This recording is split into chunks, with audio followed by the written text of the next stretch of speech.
story begins in a family. It begins going to Sunday school, going to church, going to youth group meetings, going to camps, enjoying all of these things, but never at any time making a commitment to serve Jesus. I was my own man. I had my own thoughts. I had my own opinion about everything. That's how I grew up. And as I went to boarding school and I was with all my friends, as I went through that whole teenage time, such an inferiority complex grew up in me.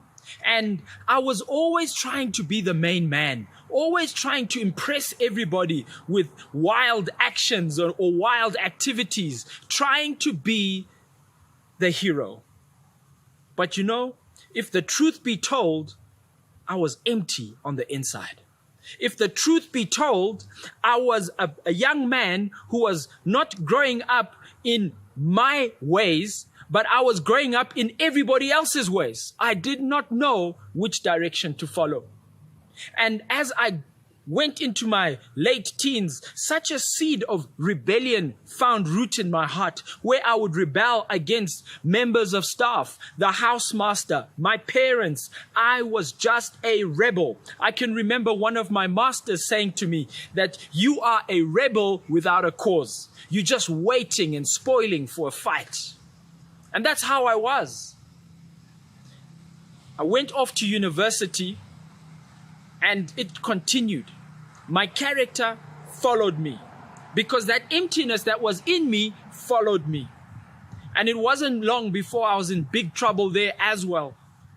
Soon I'd left home fighting with my parents, and it didn't take me long before I found myself sitting in a prison cell. I found myself in a foreign country sitting on a cold concrete floor wondering how I got there. Because in my eyes, I was a good guy. I wasn't a thief. I wasn't a robber. I wouldn't even lie to you. But here I was. And you know, that emptiness only grew. That desperation inside of my heart only grew because I did not want to live like that.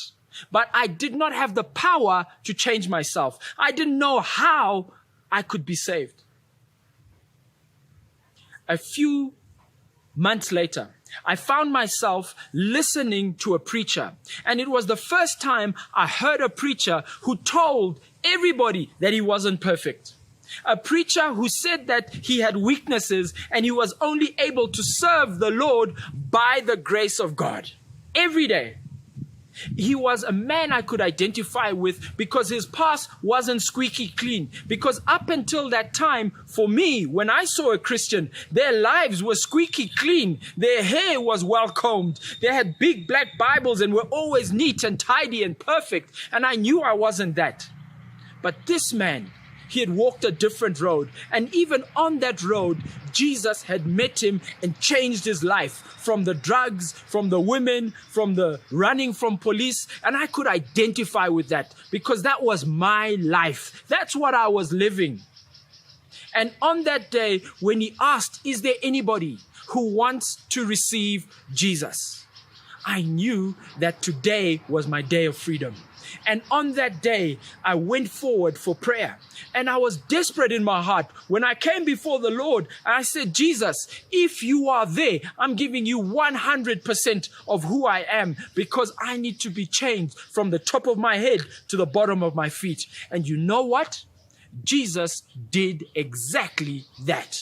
He changed me. He changed me from the inside out. He made me the man who I am today. And it's by his mercy and the grace that he purchased for me on the cross of Calvary.